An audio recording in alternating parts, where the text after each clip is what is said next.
everyone. This is Representative Pam Altendorf, and I wanted to just do a quick end of year review as we're quickly approaching the end of 2023.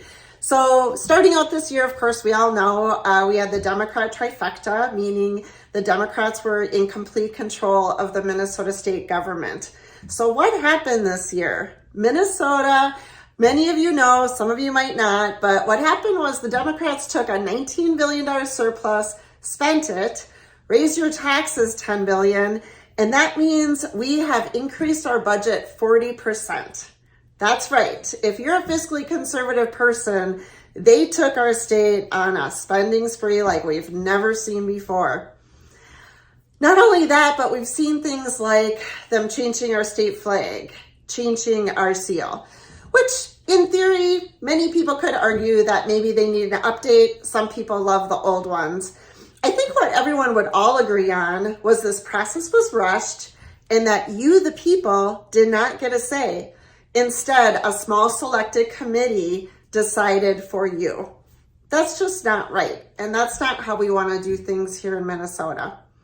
I have tried to really be a voice because unfortunately, sometimes the Minnesota media is just not doing their jobs and they're not informing you, the public, of what's happening. In fact, all session long, I heard from independents, moderates, and common sense Democrats that things were often going too far, that this was not what they voted for in 2022. Most people really want to be in the middle in Minnesota. We're actually a very purple state. And instead, the Democrats just ran us like we are a 70-30 deep blue state, and we're not. This was very upsetting to a lot of people.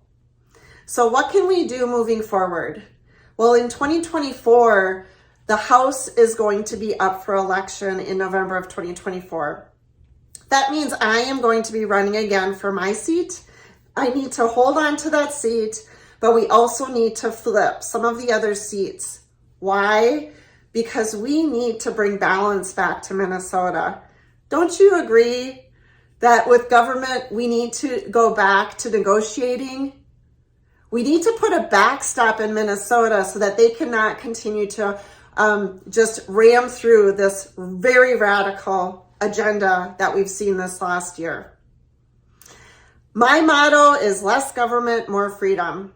In fact, in many things, I've spoken up on the floor about just common sense legislation. I've spoken up for our small businesses who right now are very feeling the burden of what's coming with the sick and safe time, and then down the road, the paid family leave.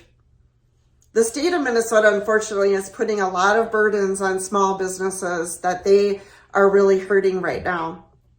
I also spoke up for our farmers, for our agriculture, and again, just common sense things. Like, let's not put solar on our best agricultural land. Let's not do that. And for our teachers, for our educators, I advocated for dollars to go locally.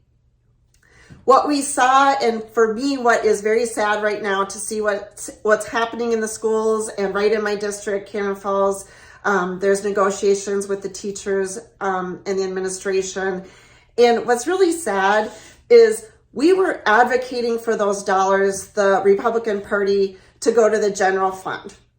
What happened is, even though in the headlines you see that there was a record amount of funding that went to the schools, that is true. But what happened was 65 new mandates were put into law, many of them unfunded. So our schools now have this great burden of financing all of these new laws that were just pushed through. I think most people will agree that we need some changes here in Minnesota, and we are going to need to flip the Minnesota House in 2024. I'm going to ask you for a favor. Will you donate to my campaign? In the state of Minnesota, we have a PCR program. That's Political Contribution Refund Program. You can give $50 to me per person, $100 per couple, if you live in the state of Minnesota, and you will get that refunded back to you from the state of Minnesota. Please consider giving to me by the end of the year. And I will help not only hold my seat, but I also will work hard in other districts to make sure that we flip the Minnesota House and to bring back some common sense, some fiscal responsibility to the Minnesota state government. Thank you for your support, and please follow me on social media. I will continue to speak out and really work to shine a light of truth on what's happening here in Minnesota and be a voice for you, the people. God bless.